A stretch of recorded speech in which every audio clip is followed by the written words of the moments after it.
Well, good evening, everybody. How the heck are you? It's middle of February, and I'm kind of getting the itch to get back on the old project car. And this video, so I've got a little mucus in the throat today. This video is going to really talk about, or I'm going to talk about, how I got started on the project that I'm on right now, the thinking, behind it, and, all the little behind the scenes things, that kind of thing. And as the title states, geez, got to use my words today. As the title states, my project is a 1966 Pontiac Lemans, I know, right? GTO Tribute. And we're going to go into that whole GTO Tribute, GTO clone, blah, blah, blah, that whole mentality, that whole line of thinking as we go through this video. Welcome. If you're new here, please stick around. And if you enjoy this content, give us a like, give us an old thumbs up, give us a like, maybe make a comment or two, and share it with your friends. It'll help us out tremendously. You notice I use us, and it's really just me, but, hey, I'm not everybody's cup of tea, and I kind of say some dumb stuff, but don't we all? So, all right. I hope you're all doing well. I think I said that already, but if not, hope you're all doing well. And even if you're not interested in restoring an old car, classic car, muscle car, whatever the case is, you're here at least because you have an interest in old cars or classic cars or muscle cars. And hopefully this might give you a little insight down the road if you're not working on a project and you decide you want to work on a project, and might help you make some decisions. So the biggest thing I will say before I even get into this is, because I've made this mistake many times in my work career and otherwise, don't ever settle for something. I guess what I'm trying to say is, make a list, whether it's a mental list or an actual list, of things that you have to have in your project, whether it's a car or whatever it is, guitar, house, whatever. Make a list of non-negotiables, things that you're not willing to fudge on, and do not deviate from that. I'm just telling you now, it'll save you a lot of heartache, a lot of headache, and a lot of money down the road. Because you want to enjoy this project, whatever project it happens to be, you want to enjoy it. And I guarantee if you deviate from your list of must-haves, I'm not saying you're not going to enjoy your project, but you have a chance that it's not going to be as satisfying as you maybe potentially thought it was going to be. So there you go. So, I'm almost 60 years old, and I grew up in the 80s. I was born in the mid 60s, grew up in the 80s. I was around cars a lot when I was a kid.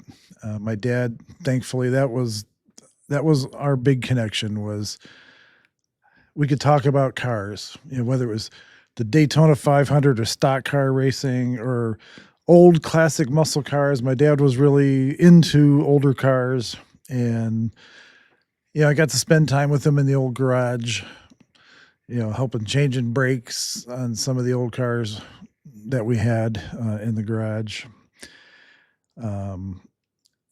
I really developed an interest in that kind of thing young, when I was early teenager, just working with my hands in general, not just necessarily specifically with old cars or classic cars.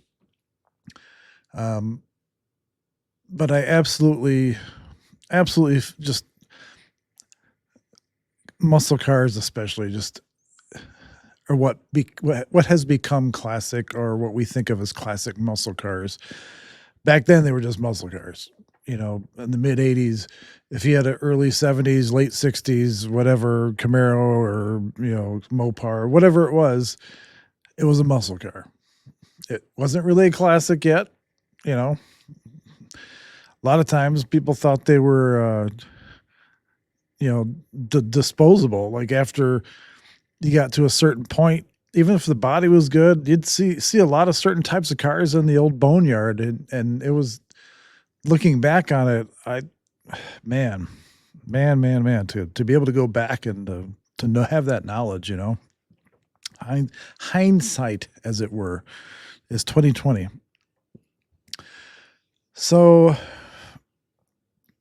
as a kid growing up and working on cars, I've had a first generation Camaro. I've had a second generation Camaro. I've had a third generation Camaro. You would think that that would be my thing. I'd want to, if I was going to get a project, I'd get some kind of Camaro.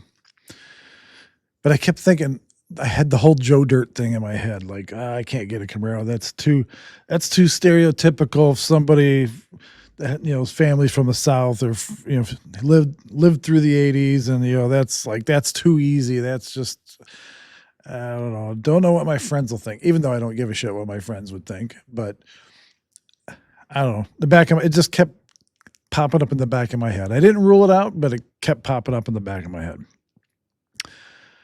So,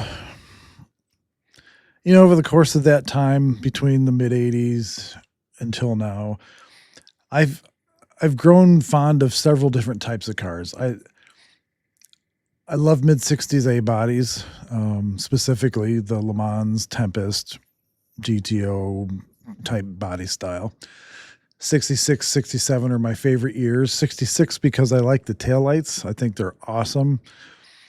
67 because I love there's looks like little shark gills behind the doors there on the 67 Lemans Tempest, whatever, or were available for that year.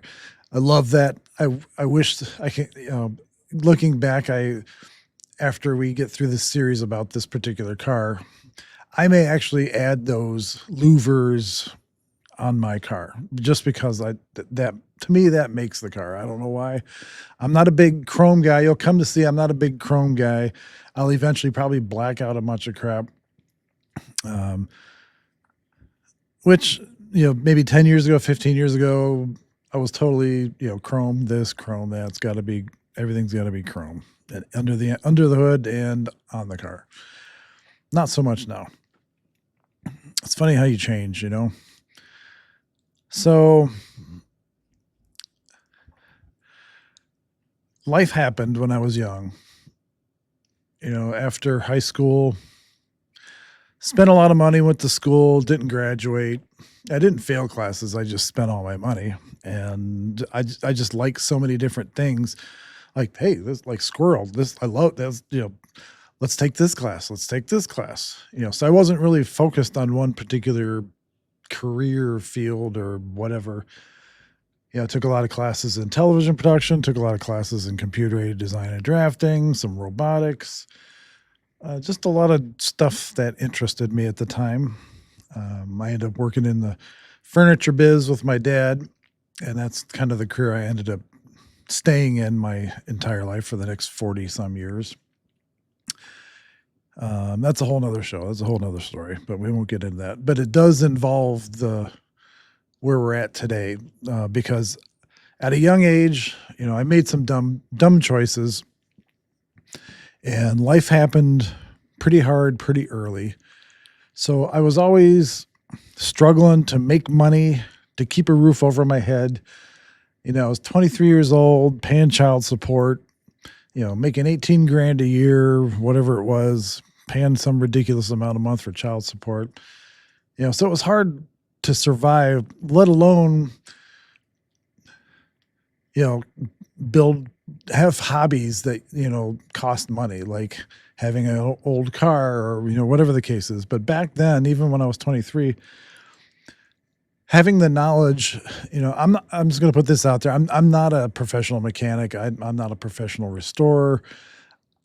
I know a lot of stuff about cars, and I can get by with, um, keeping a car on the road, as it were. That's not a computer or electronic type car, modern car.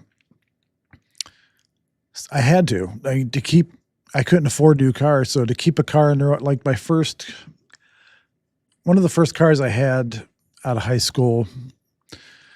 All the good ones were gone after college. So as far as my personal cars, I ended up selling them for, to pay for things.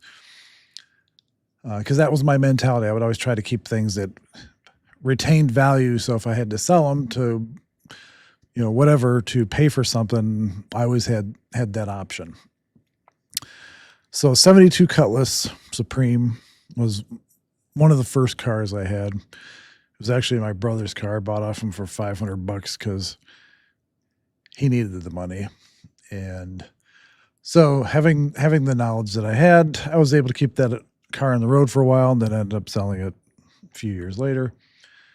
But I've had a lot of cars like that over the years. But by the time I got my 30s, I had to be a little more of an adult, I guess. Started making some decent money and not having to struggle as much. It was still a struggle, but it wasn't nearly as bad. But I had, reliable, dependable, more modern cars, that got good gas mileage, 4 cylinders, a lot of times 4 speeds, manuals, like your Saturn. I had a Saturn SL2 that I had for like 250,000 miles. That, by the way, if you ever had one or know of anybody that's had one, those cars are like tanks. That dual overhead cam engine was just a beast. The only thing I ever did to that car besides changing the oil was I changed out the clutch, and that was it. There was nothing major ever happened to that car. It was such a good car. But that's the kind of thing, that's the kind of mentality I had back then, just practical. I put all the stuff that I dreamed about or hoped about owning, or, hobbies and stuff, all went on the back burner. Basically, until recently, probably until I met my wife about 8 or 9 years ago, and she was in the real estate business, had just started, and I kind of retired from. I did retire from the furniture business, and like I said, been 42 years, whatever. 42 years of anything is a long time, I'll just tell you. And so I retired, got my real estate license to help her out. So fast forward about 4 years, and we were at a point where we're doing okay. We're doing good. I mean, we're doing better than okay. We've got a nice house. We've got, money in the bank. We've got nice cars, and everything that I kind of wish would have happened 20 years ago was happening now, or 4 years ago, 5 years ago, whatever it was. So we would, occasionally not occasionally, we would talk a lot about our dreams and goals and things that we maybe missed out on or wish we could have had, that kind of thing. And my mom passed away in January of 2020, and she was kind of my rock as far as she always knew how to center me. Like if I was kind of scatterbrained or anxious about something, she always knew what to say. She always had the right words for me, and she'd always call me John Boy. She's the only person that ever calls me John Boy. But about a week before she passed away, I was down there visiting because I knew it was the last time I was going to see her. And one of the things that she told me, and this has stuck with me since, and It's it can apply to anybody. She told me, John boy, life is not a rehearsal. What are you holding back? Why are you, I know you like your cars, your guitars. I know you like your music. What do you, what are you waiting for? Why are you holding back? You guys are in a good place. Start doing stuff you love. Life is not a rehearsal. And that just, man, that hit me like a ton of bricks. And I don't know if you've ever had one of those kind of moments, but that conversation changed the course of my life. And in 20 late 2019, early 2020. And so here we are today with this video, giving a little background on how we got here. So 4 years ago, I got the bug up my ass. I want to get a project car. I want to get something I could tinker with, restore, whatever. I want something in the garage that I could, in my spare time, we all know how that is, right? In my spare time, something I could work on and then eventually get on the road and enjoy. So started hitting the old Facebook marketplace. I don't use Craigslist. I've learned a long time ago, Craigslist is a shithole. I know there's legit people on there, but there's a lot of just crap on Craigslist, scammers, people trying to just bilk you out of your hard-earned money. At least with Facebook Marketplace, I can see the seller, a picture of them when they joined Facebook, like they didn't join that same year, like the same month or whatever the case is, and now they're selling a car. So I felt a little more confident that if I found something on Facebook Marketplace that I'd have a better shot at a good thing, as it were, or at least a good experience, or But I was wrong, of course. So I saw this 1978 Chevy Camaro. And I know, like, the little bells were going off, like, oh no, not a Camaro, not a Camaro. But the other little me inside my head was like, it's a Z28. It's a Z28. Like, okay. So there was a good story initially that hooked me into this car. Here, I'm going to share my screen, and I have the actual Facebook images and ad for this car, and I also have it for the car I eventually ended up buying, and you'll see how I got there. So sorry I'm being long-winded, but I'm a storyteller. I love telling stories. And you'll come to find that out about me. So, all right, the old screen share here. Okay, so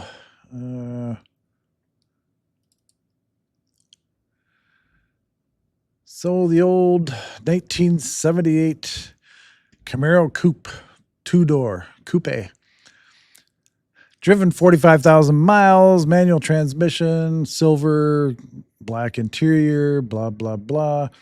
And I'll read you the description. And it says Mansfield, Ohio, but it was actually Shelby, Ohio. True one-owner special order 1978 Z28 Camaro. This vehicle has a 350 cubic inch engine with a Borg Warner Super T10 closed ratio 4-speed manual transmission.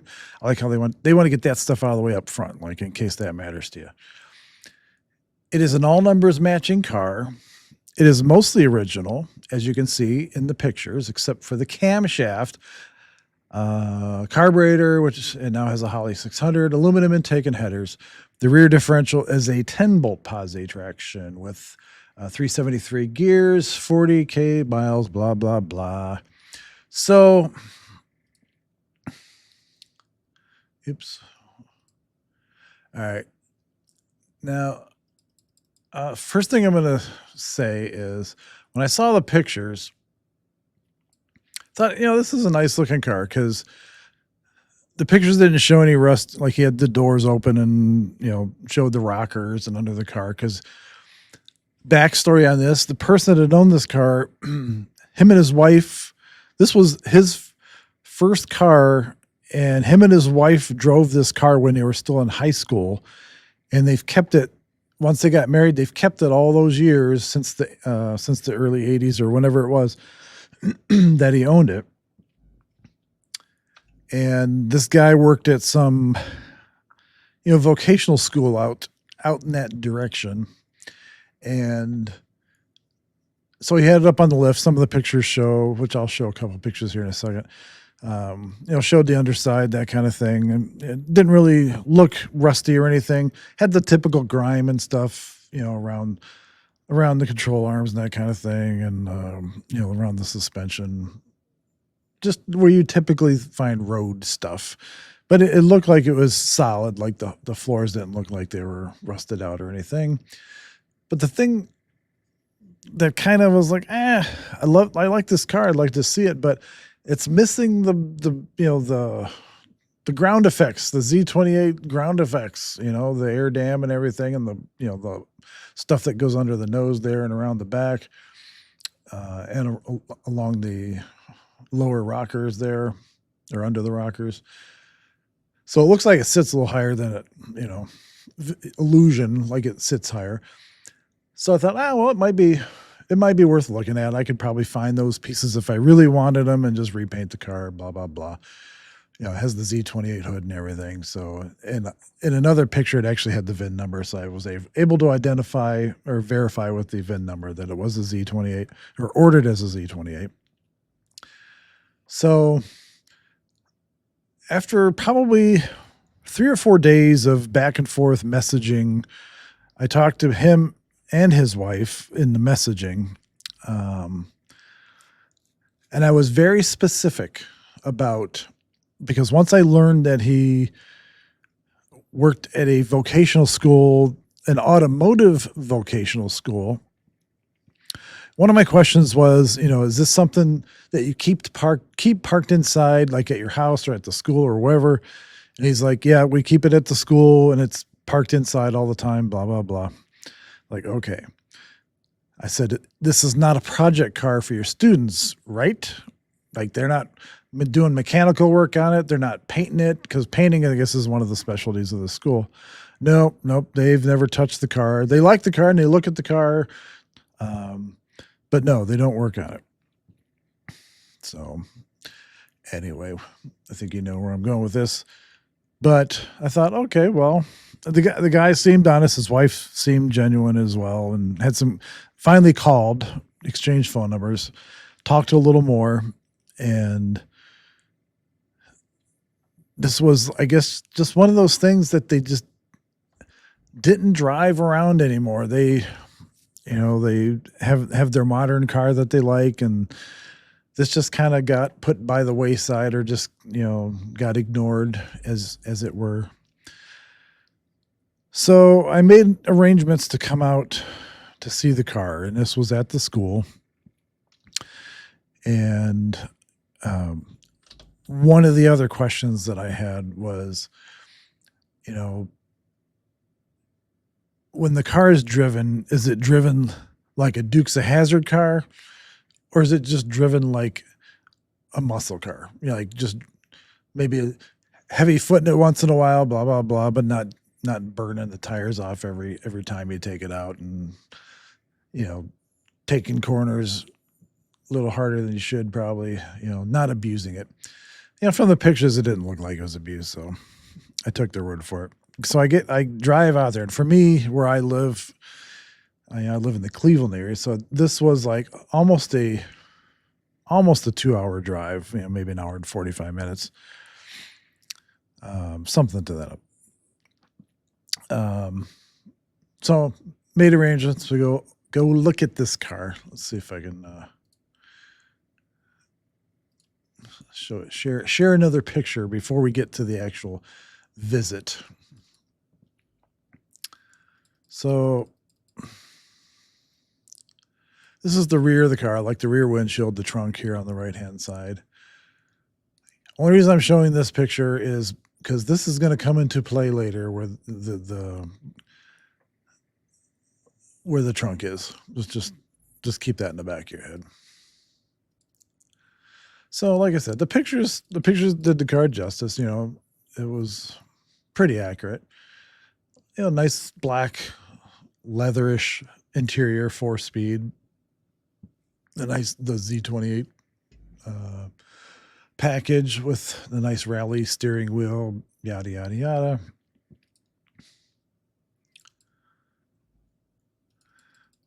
And you know, they were asking 17 grand for this car in the condition that it was, and with 45,000 original miles, I thought, you know, that's a good price to me anyway. That's a good price. May not be to you, but to me that was a good price. I was willing to spend that if this car turned out to be what I thought it was. So the engine bay looked, you know, pretty clean and everything. Headers looked like, you know, typical headers after use for a while, you know, like the typical rusty look, even though they're technically not rusted through. That's just, you know, unless you're scrubbing them and painting them every couple of years, they're always going to look like that. You know, so I thought, okay, well, this is something I need to go see. But in the meantime, like over the same time I was looking at this car, I had seen a 67 Firebird that I really liked that was sold like 2 days after I looked at it, or was thinking about going to see it. So that came and went. Love first generation F bodies. And then I saw this 66 Le Mans. I'll show you one picture. And like the pictures, I know, just the guy just took some shitty pictures, but this was one of the pictures. It had like this red interior, a bench seat. All the wiring was hanging out from, like, the dash was on the floor. All the wiring was hanging out from behind the dash. The gauges were not attached to the dash. It just looked rough. It looked really rough. And one of the criteria that I had, let me put this back up. One of the criteria that I had, and this was one of the non-negotiables I was talking about. One of the criteria that I had was I wanted to start the project with a sound body and frame. Like, I didn't want a rusted out frame, rusted out body. I didn't mind if I had to change or do some patches on some fenders or quarter panels or whatever, or even change out a fender. But I didn't want to replace floors, and I didn't want the frame rails to be rusted out and blah, blah, blah. I did not want to start with a rotisserie restoration kind of thing where I had to find a donor frame or whatever the case is. That was the biggest and probably most forefront of my must-haves was solid body, solid frame. And this Camaro looked like it had it. I could not tell on the 66 Le Mans. And keep this in mind too. I had been looking at that 66 Le Mans on Facebook for a year. Up until I saw this Camaro. I never contacted the guy in the Le Mans. It just kept coming up on my feeds and stuff like that. And and the pictures were so horrible. I was like, and for the price the guy wanted for it, I was like, like I never considered that car. So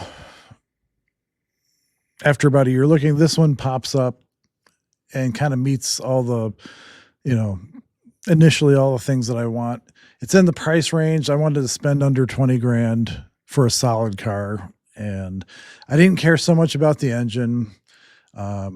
If it turned over and ran, that was great, but that was not as big a deal to me. But major mechanical stuff probably would have turned me off. But I don't know. Again, I stuck to my guns. okay, I'm going to look at this car, even though the back of my head, the little bell's dinging. That's a Camaro. It's a Camaro. It's a Camaro. You're going to be thrown right into that whole, you know, that typecast.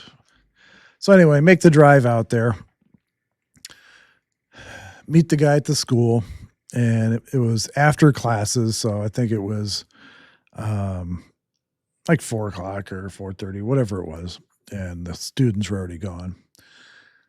So the car was pulled into the bay, like where the lift was, or the garage, open garage doors where the bay was.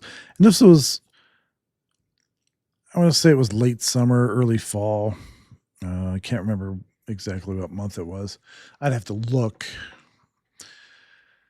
God forbid I'd do it right now, right? I'll add it later if I find out. It was warm. I mean, it was warm enough that the garage could be open, that kind of thing. So I pull up and, you know, it had rained earlier in the day and the day before. And so the car was wet, and it was you could see the wet tire tracks from the outside into the garage, into this bay, which told me that had been sitting outside and it got rained on, and it probably wasn't the first time. So that was one thing the dude lied to me about. He said it was parked inside all the time. He said they had just washed it, blah, blah, blah. So I gave him the benefit of the doubt. I'm like, okay. So open up the hood, open up the doors and blah, blah, blah. Started the car up. It sounded good and didn't have any weird knocking or any kind of weird lifter noise or anything like that. So I thought, okay, ran it, up to 2,500 RPMs a little bit, and just held it there to see if it would get hot after a few minutes.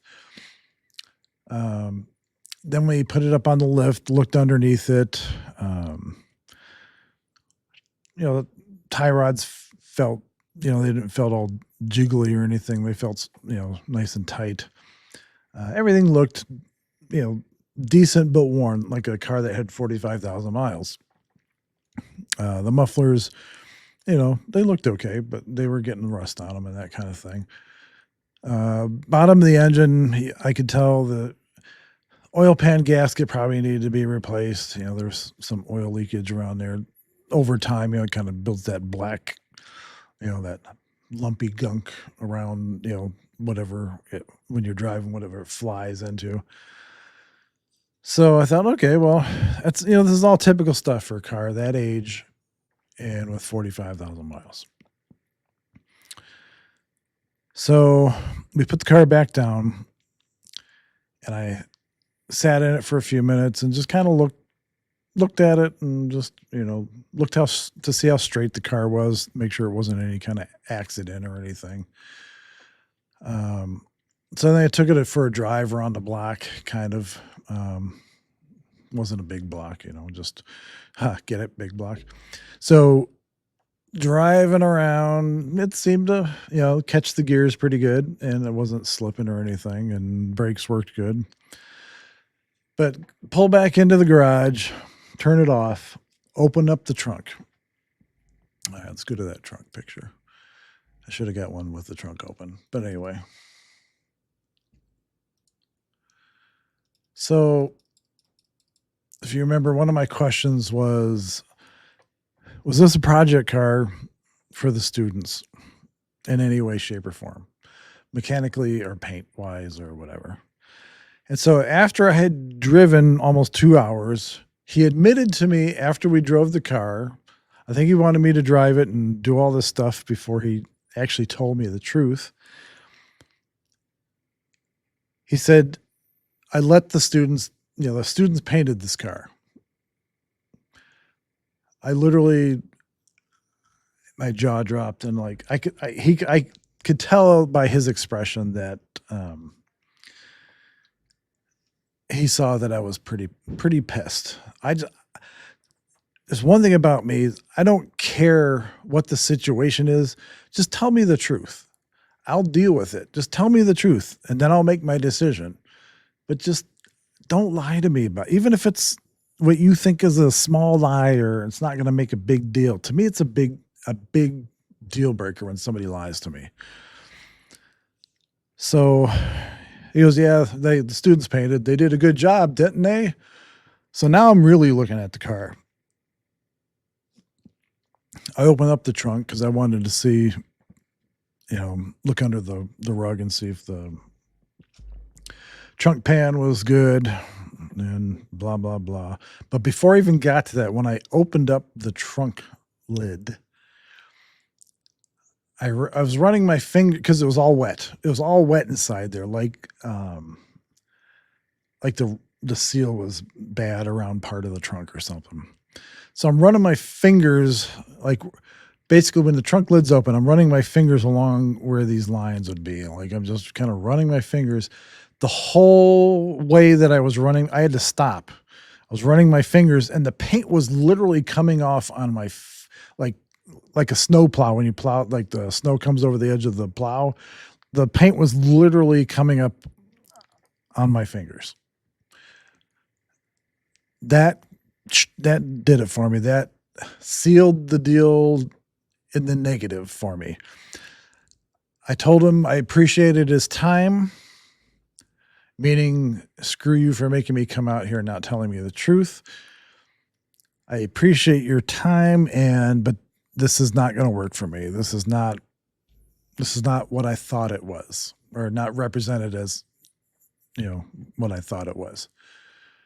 So of course he got indignant, like, this is like some kind of show car and how dare I not want to buy it. And I told him, before I got in a conversation with him as I was leaving, I said, I don't want to, I'm already upset. I don't want to argue with you about it. I'm sure somebody will buy it. It's a nice car. It's not for me. And I got my car and left. So a couple miles down the road, I stopped at a gas station and this car had come up. This is that 66 Lemans. This car came up earlier that day in my feed again on Facebook for Marketplace. And so I messaged the guy. I thought there's got to be a reason why this car keeps showing up. There's something to this, there's got to be a reason. And actually, let me read the description real quick.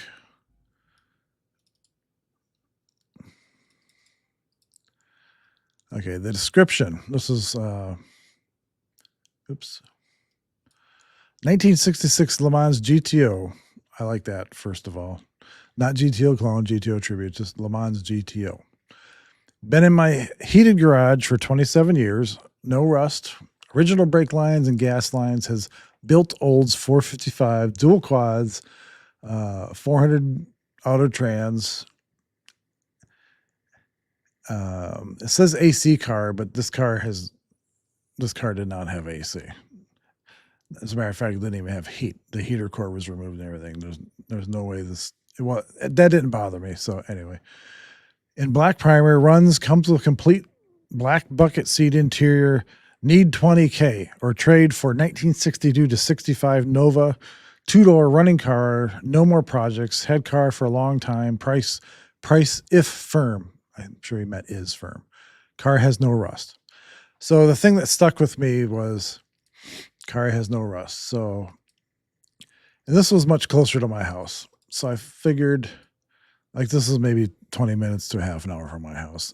And so I messaged him and said, do you still have that 66 Lemans? And if you do, are you available this evening so I can come over and take a look at it? So I got a message back. I left my phone number in the message as well. I said, you can text me or call me, whatever, if it's quicker. So he texted me and said, yeah, I'll be here. And he goes, but if you want to see it tonight, you'll have to help me quote, bury it. And I guess he said it was just buried in his garage. So like these pictures were older, like from a couple of years before that, like when it was obviously unburied. So I said, fine, that's all right. I'll do it. And so by the time from where I was at to get to this place, it was plenty of time for him to get his stuff together or whatever, because it would have been like a 2-hour drive from where I was at. And I would have put it right in the ballpark of where he wanted to be time-wise. So we get there, or I get there, I pull up in his driveway, kind of half gravel, half mud kind of thing. And it was like a newer shop, like it had been built in the last 10 years or whatever. Just like like an aluminum frame kind of building. So before I even looked at the car, I talked to the guy for a few minutes to make sure the old spidey sense can usually pick up some things if I talk to the person ahead of time. And so this guy's a mechanic, like he does mechanic work on the side. And he's mostly doing it for a living now because he gets so much side work that he makes more money at that. So he built this building and he has a lift in there and blah, blah, blah. So he does a lot of modern cars, a lot of whatever. And he collects his money and, blah, blah, blah. But behind the shop, he had several Novas, mid 60s, early 70s Novas. And so I could tell he was a Nova guy. And that's what explained the description, or part of the description, that he would trade for a Nova, yada, yada. So I asked him to give me the story on this car. Why was he selling it? Why, if it's as nice a car as you say it is, you want 20 grand for the car. Why are you selling it? Are you selling it to get another Nova? I mean, you just get tired of it or what? Because you said it's been sitting for 27 years in your shop, which first of all, I thought was, a good thing because it's never been sitting outside for the last 30 years. So turns out originally he was keeping this car for a friend, and the friend ended up giving him the title.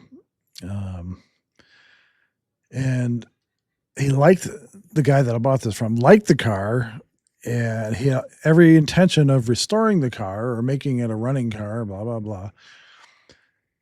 But it kept getting put on the back burner because of all his daily mechanic work, and his Nova projects that he kept finding himself working on and spending money on. So this eventually just sat.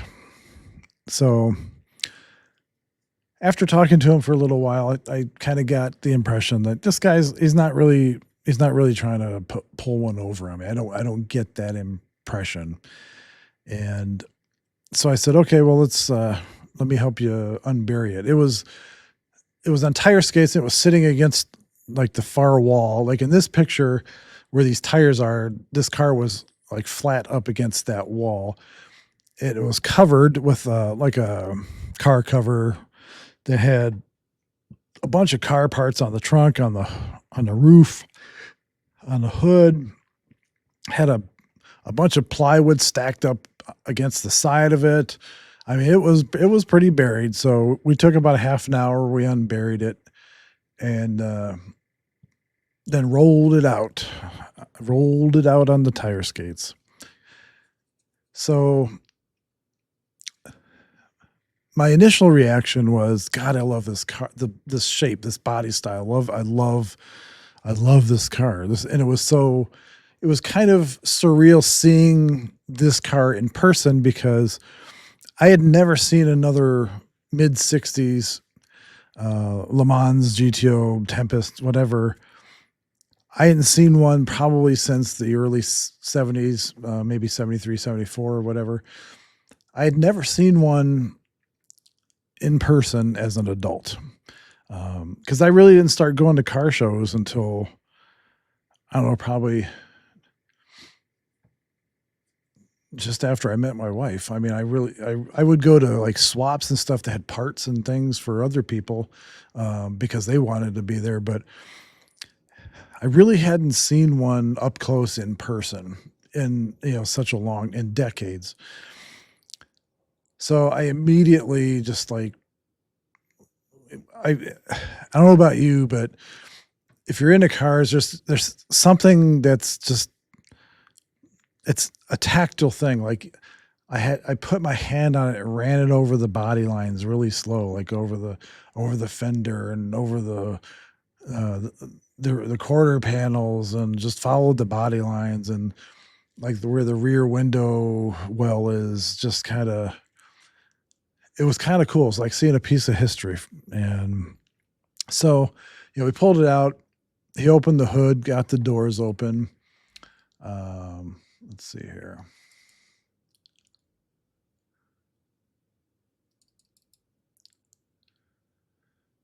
You can see obviously the lift with the car he was working on. There's a double doors back there that led outside. But, it looked rough. It was missing, one of the passenger grill. But he had it. He had two of them actually. He had extras of each, in a pile, which we'll get to that picture. But it was just like a time capsule. Like it had old school, literally like early 80s Kragers on it. Big ass tires in the back, normal tires, like 14-inch tires on the front, narrow tires. But when I ran my hand along the car, and this is what, like, when I saw the pictures, seeing all the wires hanging out and that kind of stuff, I didn't know what to expect when I actually physically came to see this car. But the car was solid. He got the car up on, jacked it up for me. I was able to get underneath it. The frame rails were awesome. There was, it was actually undercoated at one time in the past. Was not able to, how metal sounds when it's kind of rusty in spots. It was the frame rails were beautiful. They were solid. The rockers were good. There was a little surface rust, like if you ran your hand on the inside of the rockers, but nothing that was had penetrated or anything. There were some spots where there was some minor body work done, but I ran a little magnet across it, and there was not a whole lot of body filler because the magnet stuck pretty much everywhere. Even though it was dusty, the chrome on it was amazing. Like there was no pitting or anything, no scratches. I took a cloth and rubbed the front bumper, and it was like the day it came off the line. But just look at that. I mean, there's something about that shape, that body line, that look. The hood scoop. Even though it's not a functioning hood scoop, it's just, had a transmission cooler in it. Has a transmission cooler in it. You can see how much dust, even being covered, you can see how much dust is on the turn signal lens and everything else. It's just, the longer I looked at this car and the longer I was there, the more in love with this car I became. Like the more I fell in love with this car, I should say. That sounded weird. But I could tell, like I was making a mental list of things that this car potentially would need and the work that I would have to do to it. And obviously the first thing was it was going to need a new wiring harness, that, was going to maybe need a new dash, blah, blah, blah. But the wiring was going to be the big issue. And this wasn't a negotiable because like I said, the engine didn't have to run, but I took a big chance because he said the engine ran, but I didn't hear the engine run because of the wiring. Like the ignition wiring, like he couldn't just turn a key and start it, blah, blah, blah. He said he'd run it once a year or whatever, just to run it. But I was able to, to turn the pulleys and stuff, the fan belt and everything. I was able to rotate the engine freely So it wasn't seized. So I figured, I'll take my chances. But so the engine that's in it, so it's a 66 Lemans Aero Coupe 2-door. So a GTO, talking about tributes and clones, that kind of thing. In my book, I don't need to look up the definition, but a GTO clone is literally somebody took a base model like a Tempest or Le Mans or whatever, and then they replaced the parts on the car that would have been exclusive to a GTO. So like the rear end and the box traction bars, the dash, the door panels, the seats. The engine would have been a 389 with the tri-power. So three two-barrel carburetors. And other things like the badging you had to have the GTO badging, and just things like that. And a GTO Tribute car looks like a GTO, but it starts with a base of a Le Mans or a Tempest. But it's the parts that are put on it make it look like a GTO, but aren't necessarily all what a GTO would have originally had. So in this case, I called it a Tribute, even though it literally has all GTO parts on it except the engine. This was a 1972 Oldsmobile 455. So it was a big block Olds.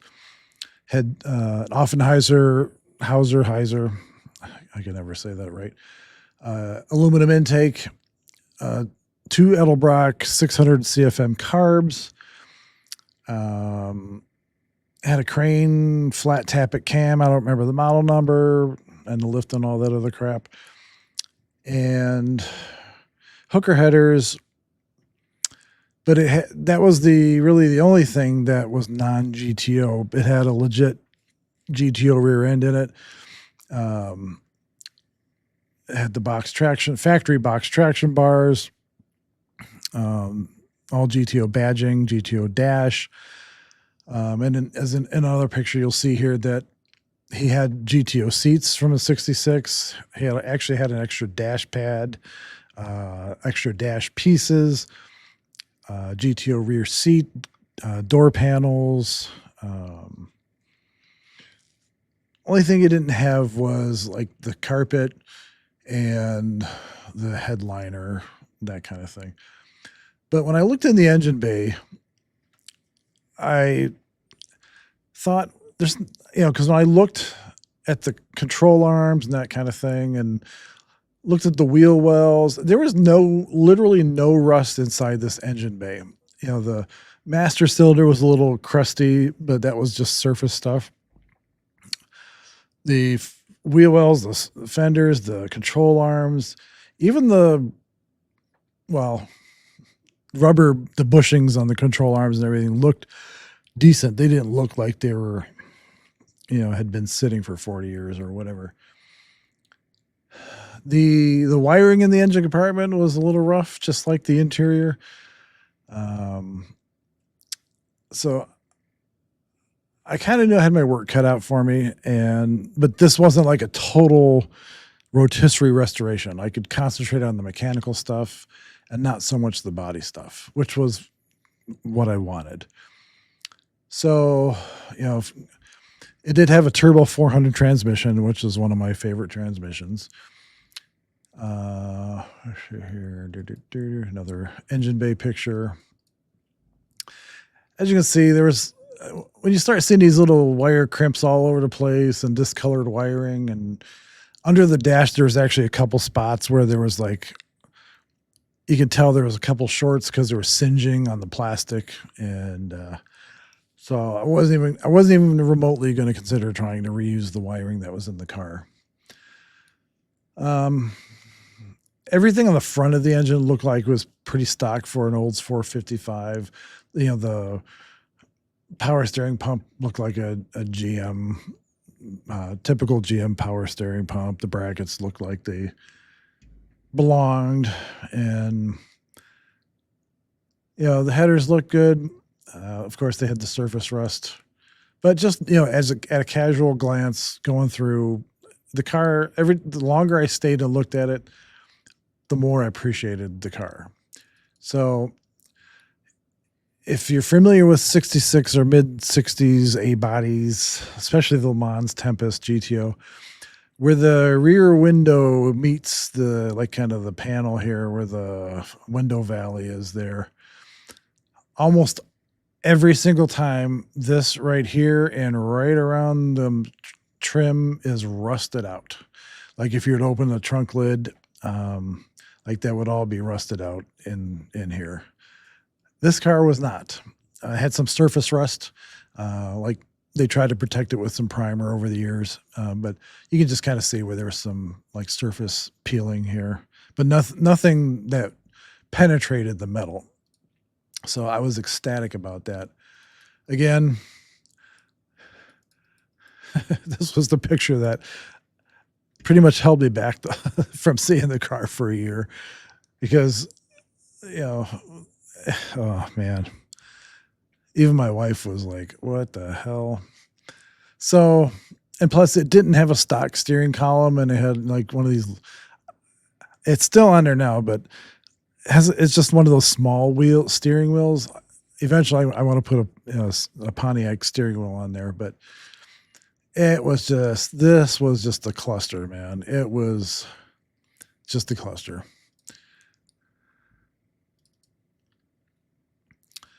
So, and this is what I was talking about with the 66. I love these. I call them like slanty or sliced eye or whatever kind of taillights. They got these louvers on there, and like from behind, you can just see like a nice red glow coming out of there. I love that. It's just awesome. These chrome trim pieces like the GTO badge, this piece here, the Pontiac letters, all of that was just kind of hanging on for your dear life. If you're familiar with that kind of stuff, there's like almost like a nail behind it, like a nail, the shape of a nail, and it's kind of sort of threaded a little bit. It's got like little etches in it, and you have these you're supposed to put these, God, I can't think of the name of them.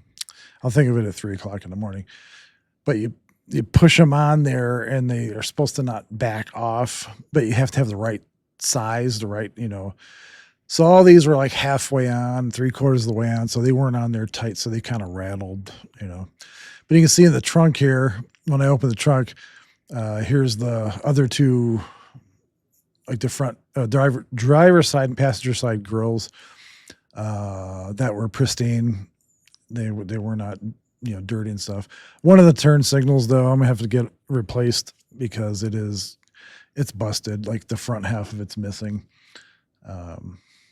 But there was some like odds and ends, like some plastic interior pieces in there. There was like the old fuel pump was in there. I got replaced by it's a mechanical fuel pump and it got replaced with another fuel pump, but a Holley fuel pump. Had some gaskets, like a couple valve cover gaskets, just some typical random stuff you'd find like in a car like this sitting for a while. Because the trunk becomes the storage for whatever crap you don't want sitting on top and, whatever. So, but man, I mean, just look at that wiring. I think for a lot of people that would be intimidating. For me, I'm OCD and I'm the kind of person that once I got everything out and I started fresh, I would know where every wire came from and where every wire went, and I would feel good about it. It's got this red diamond velour Superfly pattern on the door panels. This, the headliner is this same thing here. So in future episodes, we'll talk a little bit about that because it's kind of a story right now anyway. This was at the other side of the shop. This was the pile of parts that he had for it, like interior stuff. So you can see he had the 2 buckets. The GTO bucket seats had a dash pad, some some rubber trim, which was hard. So I took it, but it was no point because it's too stiff to actually reuse, in my opinion. The bottom of the back seat, or the top of the back seat, lower back seat, the center console, the GTO center console, and a bunch of other parts. And that's another thing too. Since this car started out as a Le Mans in its life,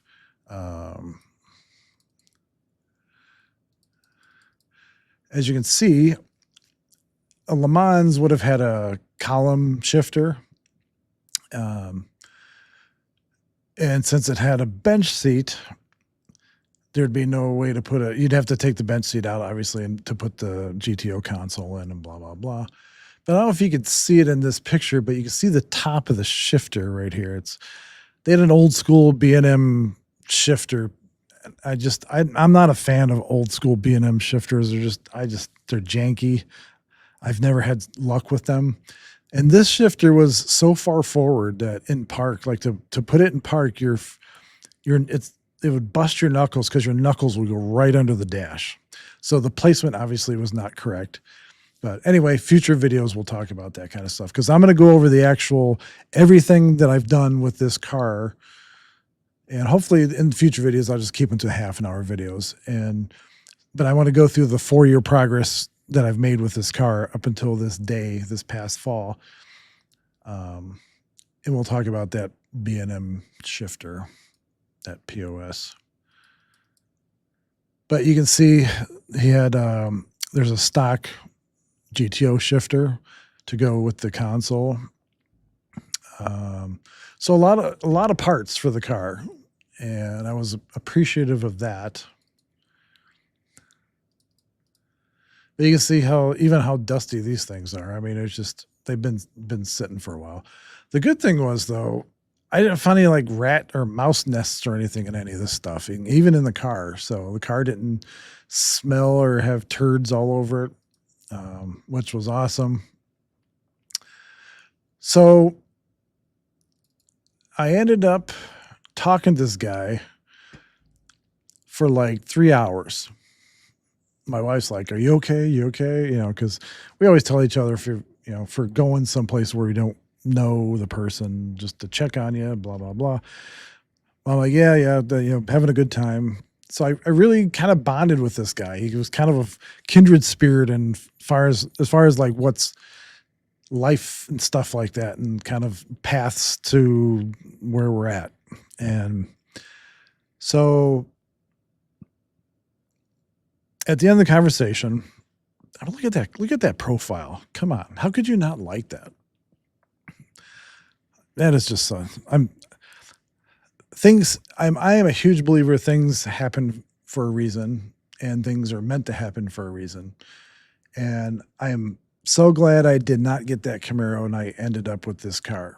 So at the end of the conversation, we negotiated a little bit on price. He was pretty firm on the price, but I got a better deal out of him.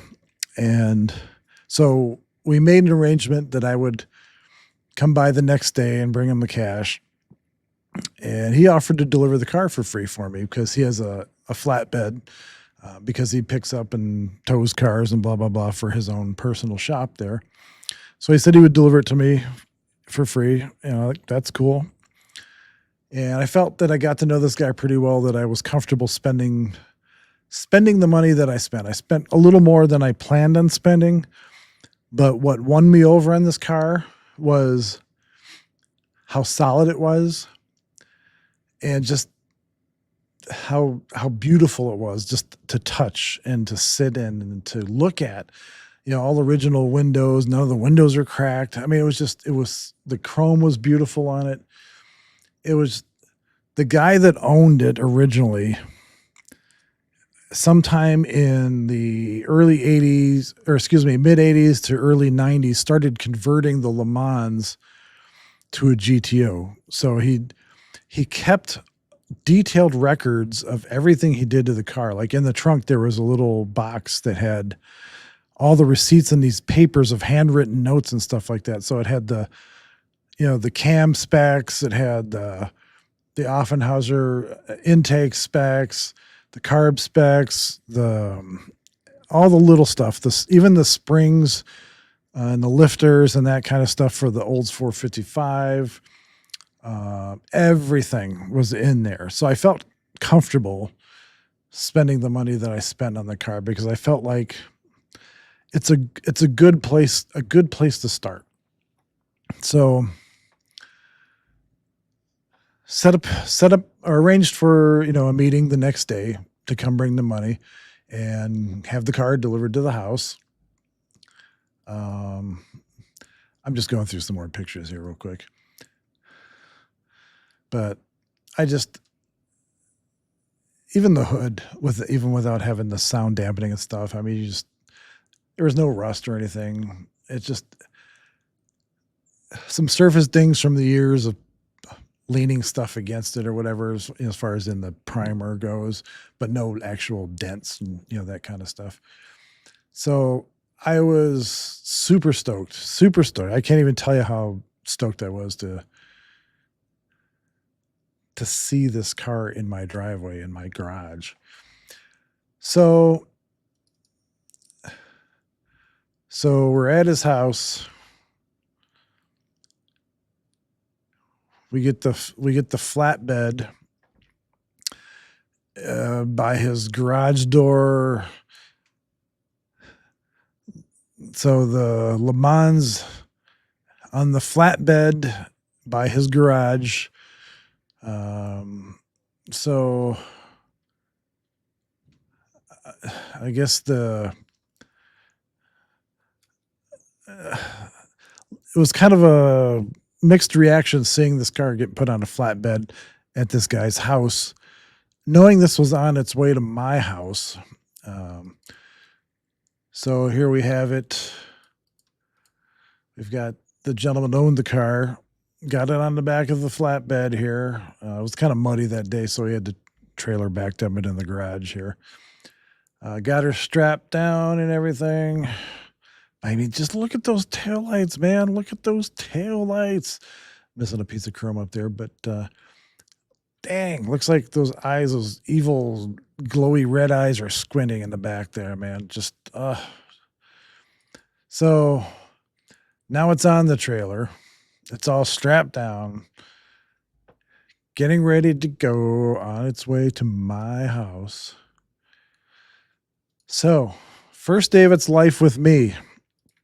It gets unloaded off the trailer into my driveway, sitting pretty in my driveway. Oh man, same thing in my driveway here. I literally just, as soon as it got off the trailer, just started taking pictures. You can kind of see that late springish, early summer, the little stuff falling from the trees, blah, blah, blah. But man, I hope if you haven't experienced that feeling in your life, I hope you get to experience it, because this is just the beginning of a journey for me and for you guys too, because this is the first installment of restoring this car. And there it is in my garage, backed in. You can see it needs a little help. The alignment's off on it, blah, blah, blah. And future videos, you're going to see there's a lot more hidden that you can't see. So, but all in all, I was so ecstatic to get this ball rolling on this car. I was amazed at the opportunity I had to get a car in this good a shape for pretty close to the price that I wanted to start this project. And thank you excuse me, geez. Thanks for joining me on this journey, this being the first installment of this 1966 Pontiac Lemans GTO Tribute, blah, blah, blah, restoration. So I don't know exactly, who's going to be watching this, but I sincerely hope that you guys are able to get your own projects in things that you love, you know, whether it's cars or whatever, trains, whatever it is. I hope you guys find a project, find something that really attracts you to it and just run with it. Just go for it. So if you like this video and you like the content of this, there'll be more, because there'll be plenty of installments in this series in addition to the music and the guitars and blah, blah, blah. So subscribe, get the notifications so you know when the new videos are coming out. Jeez, man, I can't talk today. I'm still like, I'm reliving that day with that car. I'm sorry. My mind is just like literally going back there. 2 hours later. So anyway, I hope you're doing well. I hope this video is at least entertaining for you. What? I know it's entertaining for me because I love talking about things that make me happy. And until next time, Hogman out.